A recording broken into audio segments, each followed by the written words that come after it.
देखिए, मैं आज पहली बार इस मुख्य सेवक का जब से दायित्व मिला है, पहली बार मैं खटीमा पहुंचा हूँ। खटीमा मेरी कर्मस्थली भी रही है। यहाँ के लोगों के प्रति, यहाँ के शहीदों को मैं नमन करता हूँ सबसे पहले तो, जिनके कारण से हमको उत्तराखंड राज्य मिला। और उन शहीदों को नमन करते हुए कि जिन्होंने हमारे उत्तराखंड के लिए नया उत्तराखंड बनेगा, उनके जो सपने हैं उन सपनों को पूरा करने का मैं संकल्प लेता हूँ कि उन सपनों को पूरा करने के लिए हर संभव कोशिश करूँगा।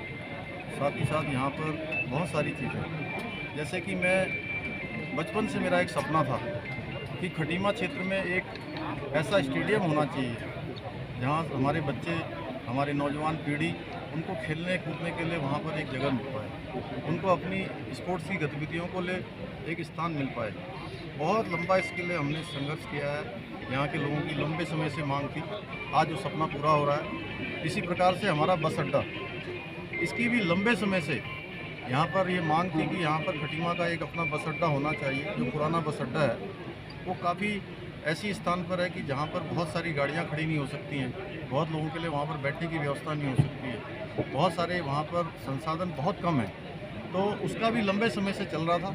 और आज मैं निश्चित रूप से मैं अपने पार्टी के हाईकमान का, माननीय प्रधानमंत्री जी का और हमारे गृह मंत्री जी का, राष्ट्रीय अध्यक्ष जी का, केंद्रीय नेतृत्व का भी आभार व्यक्त करना चाहता हूं कि उन्होंने मुझे मुख्य सेवक के रूप में काम करने का अवसर मिला और इनका लोकार्पण, इनका शिलान्यास करने का भी अवसर आज मुझे मिल रहा है। यहाँ पर कॉम्प्लेक्स की लंबे समय से मांग थी, अब कॉम्प्लेक्स का भी आज शिलान्यास हो गया है, 2 स्थानों पर हो गया है अलग अलग।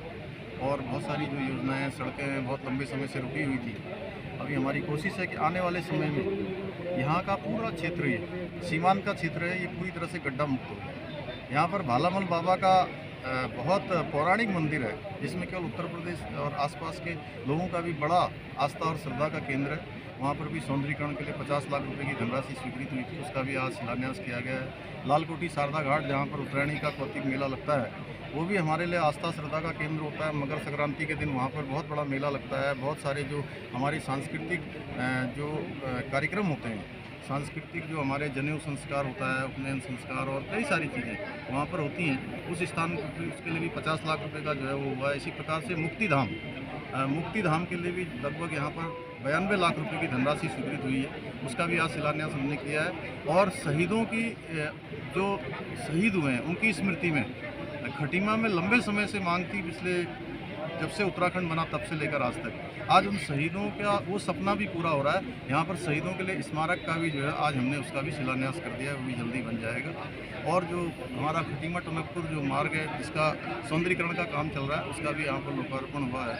अन्य बहुत सारी सड़कें हैं, उनका मैं नाम लूँगा तो बड़ा लंबा हो जाएगा, तो इसलिए मैं आप सबका भी धन्यवाद करता हूँ, पत्रकार मित्रों का, छायाकार बंधुओं का, जिन्होंने पग पग में मेरा साथ दिया है। और खटीमा क्षेत्र की महान जनता का मैं धन्यवाद करना चाहता हूं।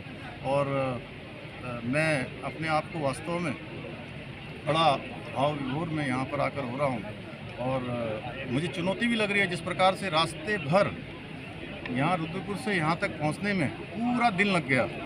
और पूरे दिन भर में जिस प्रकार से लोगों का उत्साह था, जिस प्रकार का स्नेह था, माताओं बहनों का, छोटे बच्चों का, नौजवानों का, हमारे बहुत गरीब से गरीब लोगों का, जिस प्रकार का स्नेह उन्होंने दिया है, जिस प्रकार का आशीर्वाद दिया है, सड़कों पर खड़े थे इतनी तपती हुई धूप में भी, मेरे लिए निश्चित रूप से वो मेरे को और ज़्यादा दायित्व का बोध कराती हैं। मेरे मन में एक भाव जग रहा है कि वास्तव में मैं उनके लिए, उनकी इच्छा अनुसार, उनकी आशाओं के अनुरूप उनके लिए कुछ कर पाऊँ। भगवान मुझे इतनी शक्ति दे कि मैं उनके लिए वो काम कर पाऊँ। जो तीसरी लहर को लेकर हम पूरी तरह से सजग हैं। उसके लिए हमने 3 बैठकें अभी शासन स्तर पर कर दी हैं। और तीसरी लहर के लिए जो सबसे ज़्यादा जो ऐसा अनुमान लगाया जा रहा है कि वो बच्चों के लिए थोड़ा परेशानी वाली होगी, तो उसको लेकर हमने नीकू और पीकू, यानी छोटे बच्चे जो 1 साल से छोटे होते हैं और उससे बड़े वाले होते हैं, दोनों को अलग अलग कैटेगराइज करके उनके लिए हमने पूरी तरह से जितने बेड हमारे यहाँ पर हो सकते हैं। और उसके साथ साथ हमने ये व्यवस्था भी करी है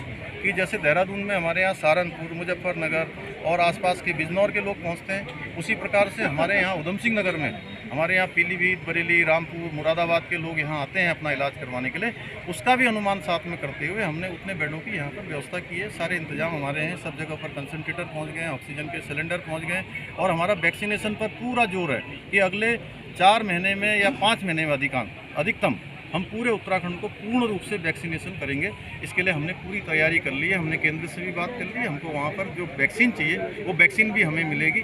हम एक कोशिश कर रहे हैं कि उत्तराखंड हमारा पहला राज्य बने जहाँ पर पूर्ण वैक्सीनेशन सबसे पहले हो। सर क्षेत्रीय स्कूल के बारे में आया था, मैंने चूँकि पहले भी इसको उठाया है। थोड़ा उसमें ज़मीन को लेकर कुछ परेशानी है, लेकिन हमारी वन विभाग में कुछ ज़मीन है, उसको लेकर उसको दोबारा से हमारे जो औद्योगिक मंत्री हैं उन्होंने भी इसमें बैठक ली है और हमारे अभी प्रभारी मंत्री यहाँ पर हैं स्वामी यतीश्वरानंद जी, वो उन्होंने भी इसको समीक्षा में लिया है और मैं जल्दी जैसे ये सब चीज़ें क्लियर होकर आती है तो हम इसमें कार्रवाई आगे करेंगे। खटीमा की जनता के लिए हमेशा प्राणों से काम किया है, अब खटीमा के साथ साथ पूरे उत्तराखंड के लिए काम करूँगा। धन्यवाद।